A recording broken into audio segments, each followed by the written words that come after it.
Okay, just make sure. Can you see the screen right now? Can you see my screen?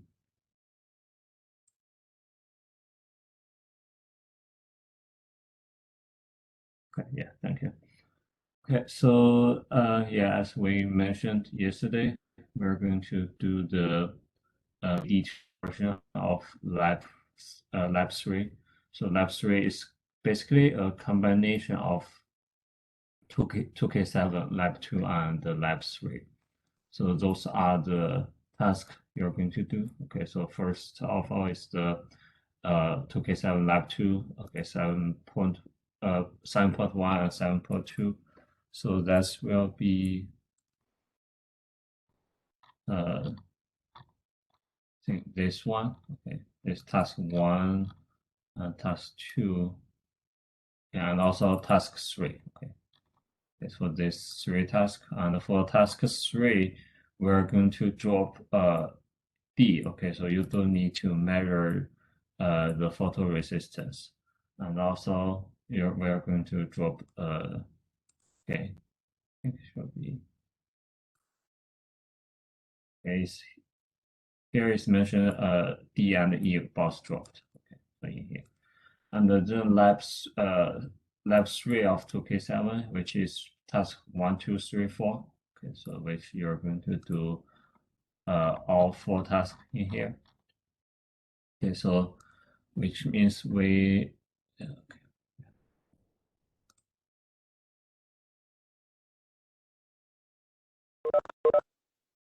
okay, which means I think we have lots of things need to talk about. So make sure you watch this video before you start the experiment. Okay, so you need to understand how the AD2 works. Okay, so let's go to the PPT first.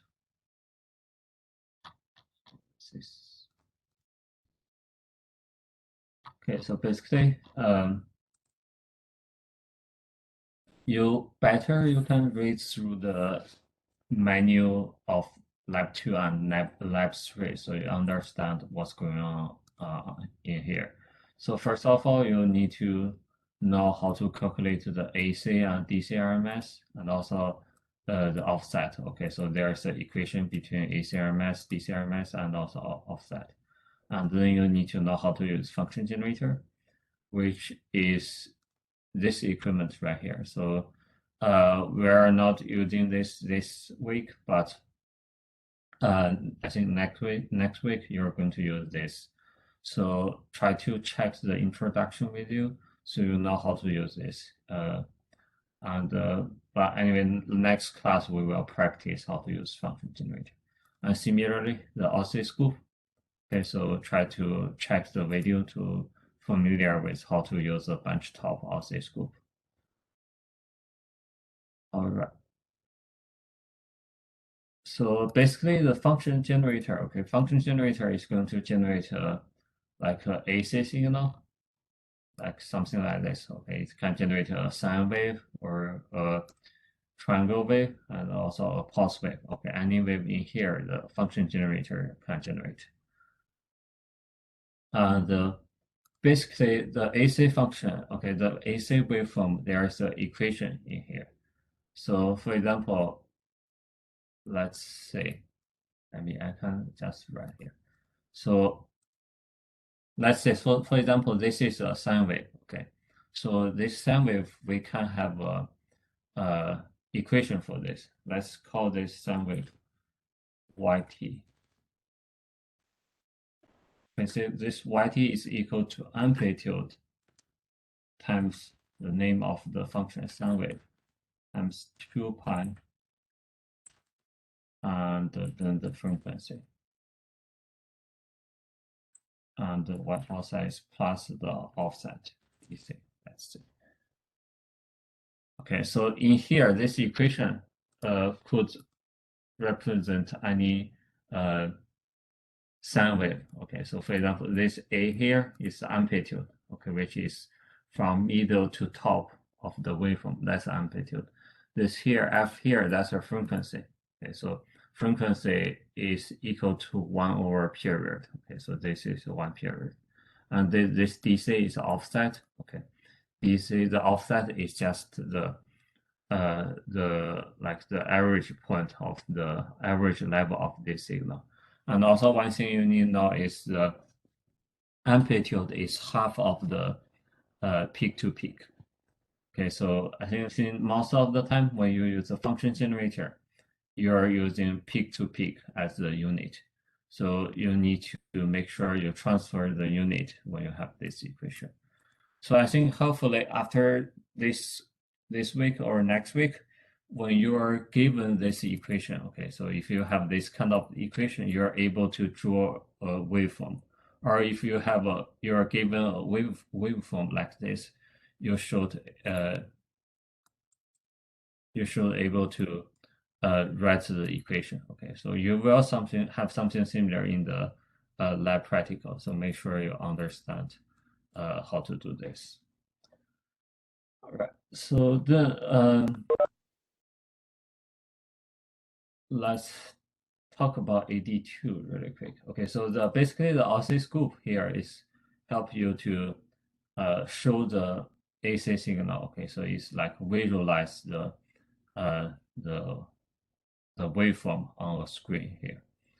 So let's directly talk about the AD2 first. So this is your AD2. Okay, so most of the time we are going to use those pins on the left side of your pins. So then let's start from the left side. Okay, so 1 plus and 2 plus here is the scoop. Okay, so which is the oscilloscope. And then the third one is the ground pin. Okay, and then the fourth one, V plus. Okay, you say this V plus and the V minus. Okay, that's a positive power supply and a negative power supply. They can generate up to positive 5 volt and negative 5 volt DC signal. And then this is a W1 and W2. That's the waveform, okay, generator. So that's also similar with the function generator on the bench top. Okay, so basically W1 and W2 can generate two signal. Okay, and then the ground again. So that's how you know what's the function of each pin here. Right, so let's jump into the tasks. Okay, so and I can show you how to do this in the AD2. Let's say okay, I think let's say for example the task 1 of the 2.7. Okay, so you're going to use function generator to generate a sine wave. Okay, let me open my AD2 the waveform.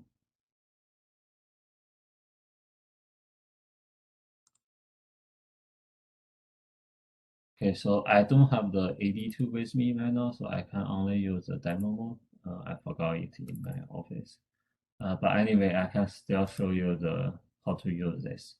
Okay, so after you open the waveform, okay, so this is a software connect with AD2. There are so many functions here. So basically, this class you're going to use a waveform and scope. So for example, in the task I showed you previously, so you're going to generate a sine wave. So you just open the wave chain. Okay, so then you can change the parameter here. Okay, so even you can change the waveform types. Okay, so that's one of the channel. If you want another channel, you can turn on both of the channel. Okay, so something like this. Okay, so you can have let W1 generate a sine wave, W2 generate a square wave. And after you make sure you set the parameter correctly, then you can turn it on, like I click here or turn it off. Okay, so that's how you use the function generator in here. And okay, then you use DMM to measure the signal. Okay, so if you have your handhold DMM, just use handhold DMM. If not, we have a DMM in the in the AD2. Okay, so if you click the wattmeter here, okay, so then it can measure the signal. Okay, so right now, okay, so what the wattmeter pins is the so the wattmeter is connected to the 1 plus and 2 plus. Okay, so for example here, the channel 1, channel 2 is the 1 plus and the 2 plus of the your AD2. Okay, so basically you just connect W1 to 1 plus. Okay, uh, and also sometimes it's better you can connect to 1 minus to ground, but it doesn't matter right now.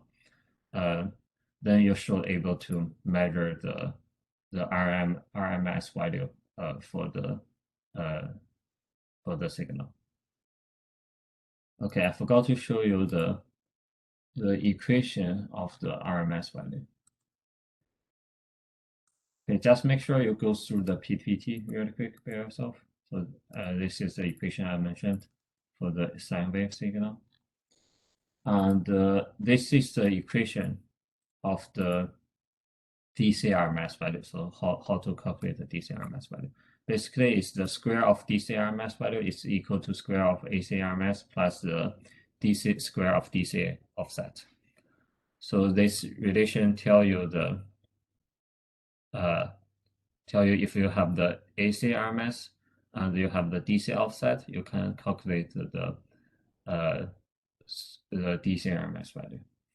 And for AC RMS value, there's a equation. Okay.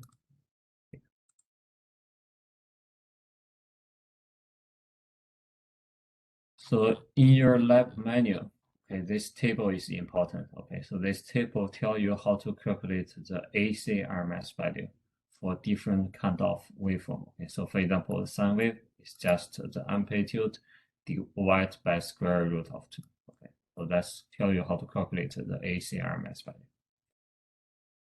Right, let's back to the tasks.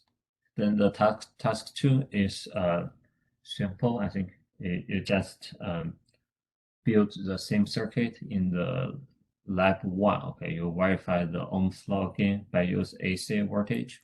Okay, so you're going to generate this kind of voltage and verify the Ohm's law again. Okay, then this one, okay, you're going to build this 3 circuit on your breadboard. So make sure you check the breadboard document and you understand how breadboard works. Then you can do this. Okay. All right, let's see here. Okay, so after you build the circuit, you're going to measure the voltage and the current. So if you don't have your handheld DMM, I don't think you can measure the current right now, but hopefully you can back to the benchtop equipment soon to measure the current. Okay, because the AD2 only measure the voltage. So one thing I want to make sure is when you measure the voltage, I think everyone know how to measure the voltage. You put your wattmeter here. Okay, so let's say this is your wattmeter.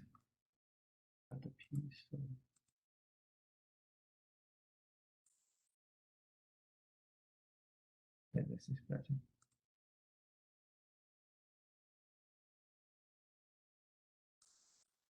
Okay, so you put your wattmeter like this in parallel with your light bulb. Okay, something like this.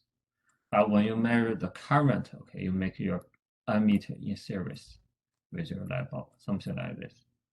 I think this one is simple, but some people get confused with this one. Okay, you're going to measure the current across each light bulb. Okay, so for example, this light bulb, you can just put your ammeter before your light bulb. Okay, so you just let the current cross your ammeter.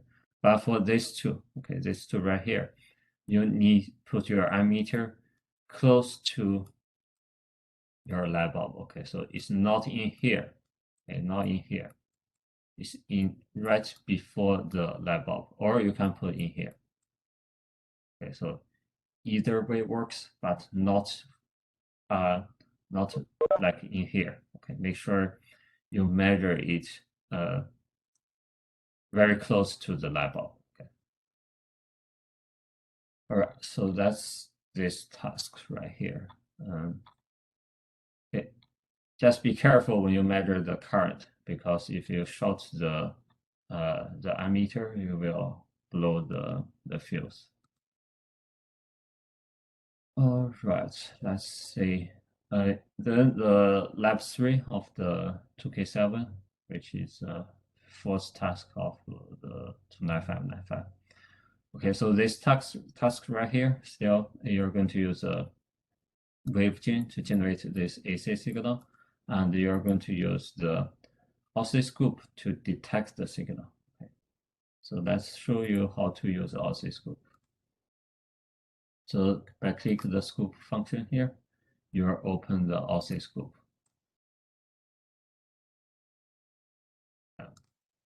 Both of them. Okay. So this is the sine wave I generate from the waveform. Okay. By the way, right now I'm in the demo mode. When you are doing this, you shouldn't in the demo mode. Okay, you should connect it with your AD2. Okay, so this is sine wave I have. Okay, so in the function generator, and if you see the requirement here, you need to adjust the horizontal scale and also the vertical scale. What's that mean here is the horizontal scale. It basically is the x-axis here is the time scale. Okay, and the vertical scale, the y-axis here, is the amplitude scale. Okay, so how you can change this is you can change the number here. Okay, this number, okay, on the right side of your screen, that's this change the horizontal scale. So I can change how many times per division. Okay, so each division is this long. Okay, so there are a total 10 division on your screen, and then for the vertical division, okay, vertical scale is this number here. Okay, so I can change this number to any number I want to change the scale of the amplitude. So basically you just play with these two numbers to satisfy these two requirements here. And then step number 6, you're going to use cursor. Okay. Use cursor to measure the peak-to-peak voltage and the frequency. So what you can do is, okay, here there's X cursor and Y cursor. Okay, so basically X cursor measure the frequency. Okay, so for example, I move one of my cursor to top peak of my signal and another cursor to another peak, okay, the second peak of the signal. Then this, okay, the time between these two lines should be the period. Okay. Then if I, okay, this automatically tell you the frequency by divide this number, okay, the difference by 1. Okay, so this is close to 1 kHz. Okay, that's close to what I have here. And similarly, you can use Y cursor to measure the peak to peak. Okay, so by change one peak to here, another peak to here. Okay, so you should able to see the peak to peak value here. So that's close to 2 volt. So my amplitude is 1, then the peak to peak should be 2. Okay, so that's how you use cursor. And then the last step is ask you to take a screenshot of this screen. So make sure when you take a screenshot, you include all the screen here. So include the cursor measurement here. So that's how you can take a screenshot. All right, then let's see the next task. Okay, next task is still use a wavechain to generate a triangle wave. Okay, and you can change, you're going to adjust the vertical position and horizontal position. So how you can do that is you can easily, there are a couple ways you can do this. You can just drag this little triangle here, or you can change the number here. So this number here, change the position. Okay, you see if I change this number, I can move my signal horizontally. And also this number here, the offset, change the signal vertically. Okay, you see this. Right, and then you just change those two numbers to satisfy this requirement. And also this question tell you to show the ground echo. Okay, the ground echo is basically this little triangle here. So for example, if I have some offset, let's say I have a 3-volt offset. So there is a chance you can see the ground echo but not see the signal. Or you can see the signal but cannot see the ground echo. So you need to try to adjust the vertical scale to make it make both of them visible. All right. So then the step number 5, you're going to measure the parameters by using the measurement tool. Okay. So in the AD2, the measurement tool is right here. Okay. If you click the measurements, and then you can, for example, I want to measure the peak-to-peak value. So I have a peak-to-peak value. If I want to measure the, let's say the average value. Yeah, average value. I have average value. Okay, or I can also measure the horizontal scale, which is a frequency. So this function automatically help you to measure the parameters, which you don't have to use the cursor to measure them. And then similarly, when you take a screenshot, make sure you include this part in your measurement. All right, then next task is generate a very slow signal. You're going to generate a sawtooth. Okay, the sawtooth is basically a triangle wave with 0 symmetric or 100 symmetric. Okay. So that's a sawtooth wave. So to make it 0 or 100 symmetric, it depends on its increase with time or decrease with time. So in here is increase time, increase with the time. So you want to make it, I think, in 100. So that's increase. You see the signal is increase with time. And then you're going to use DMM measure it. Okay, so you answer this question. So make sure when you answer this question, it's not a simple yes or no question. You need to give the reason why you think it's yes or why you think it's no. Okay, and then you're going to go back to the oscilloscope and try to use auto scale here. Okay, so the auto scale in the oscilloscope is by click this little arrow here and the auto set. Okay, so if you click auto set, the oscilloscope automatically change the scale in here to make it looks clear. But most of the time this will work, but sometimes it's not work. So you need to manually change the scale and also maybe the trigger, which you're going to learn next time. Okay, so then change the oscilloscope to row mode. Okay, so the row mode is right here. If you change the repeated to shift mode, that is in row mode.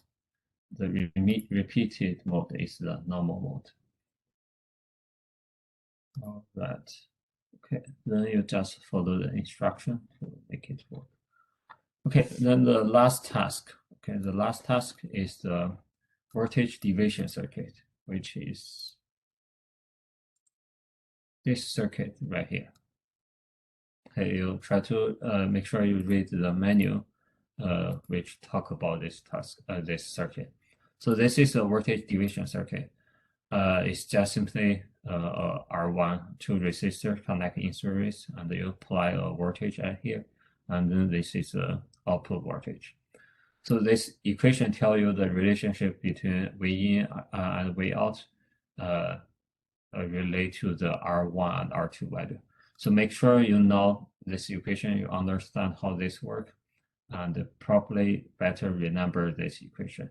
This circuit is a very useful circuit in this class or in the future ECE lab class. Okay. And basically, how to build this circuit in this task is you're going to use a potentiometer, which looks like this in your lab kit. Okay.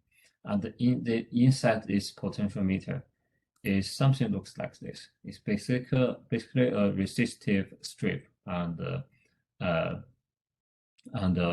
little wiper here. So let's give an example. Okay, so for example, I connect pin A and pin B. Let's do this. Pin A and pin B to a ohm meter. Okay, so which means I measure the resistance between pin A and pin B. Let's say if I change this little wiper to most left side, okay, the what's the number I will given by the ohm meter? Basically, it will get 0 because I short pin A and pin B. Okay, then if I change this little wiper and make it connect to the change this to the most right side, then what's the number we'll give is in this potentiometer, you will get 10k ohm resistance because this will let the current go all the resistance strip and go back to here. So that will give you the maximum resistance. So in the potentiometer in your lab kit, the maximum resistance is 10k ohm. Okay, so that's basically how the resistor, the potentiometer works. It's just a variable resistor. Okay, so let's give the name of this 3 pin. Okay, pin A, pin B, and pin 3. So you can see here. And then this is how you connect your circuit. Okay, so you can, for the pin A, you connect pin A to a function generator, and also pin A also connect to the one channel of the oscilloscope. Let's say you can use channel 1 connect pin A. And the pin B will be the output. Okay, you connect channel 2 to the pin B. And then pin C will be just ground. Okay. So and also pin A and pin C is symmetric, so they can switch. But just make sure pin B is the output. So this is how you connect the circuit of the voltage divider. All right, I think. Okay. Okay, and last thing is also when you take a screenshot of this task, you're required to output a 1 volt peak-to-peak voltage. So when you take a screenshot, better use the measurement tool I showed here. So this measurement tool to show the peak-to-peak voltage. Okay, and when you take a screenshot, you also include that in your screenshot. All right, I think that's all for this slide. There are lots of information you need to know about the function generator and also the oscilloscope. Better check the introduction video for the AD2, then you know how to use AD2. And if you have any question, just let us know. Okay. And also, I think there's no template so far for this lab. Yeah, I'm not sure. But just use the previous template as reference and write up by yourself. Okay, I think that's all I have right now. Do you guys have any questions? And Ryan and Preston, do you guys have anything to add on this? No, I don't. Yeah, you did a good job. Right, then I think that's it. You can start your experiment at home. So do we need to work with our teammates or we shall finish those our own? Good question. I think for this task, you might want to work by yourself.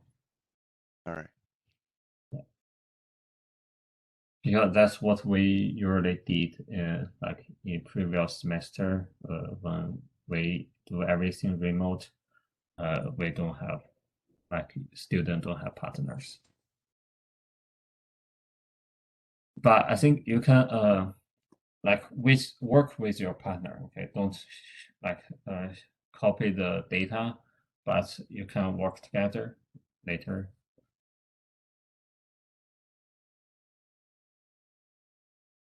Of course.